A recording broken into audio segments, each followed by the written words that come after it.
திருச்சியில் நடைபெறவுள்ள தேசிய ஜனநாயக கூட்டணி பொதுக்கூட்டத்தில் பிரதமர் பங்கேற்க உள்ள நிலையில் மாவட்டம் வாரியாக பொறுப்பாளர்கள் நியமிக்கப்பட்டுள்ளனர்.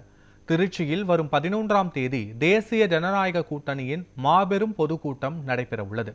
இதில் பிரதமர் நரேந்திர மோடி பங்கேற்க உள்ளார். இந்த பொதுக்கூட்டத்தை சிறப்பாகவும் வெற்றிகரமாகவும் நடத்திட மாவட்டம் வாரியாக பொறுப்பாளர்கள் நியமனம் செய்யப்பட்டிருப்பதாக மாநில தலைவர் நயினார் நாகேந்திரன் தெரிவித்துள்ளார்.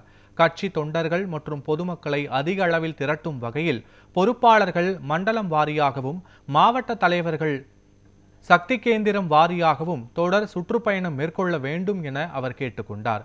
மேலும் திருச்சி புறநகர் பகுதிக்கான பொறுப்பாளராக பாஜக மாநில துணைத் தலைவர் ஜெயபிரகாஷ் நியமிக்கப்பட்டுள்ளார்.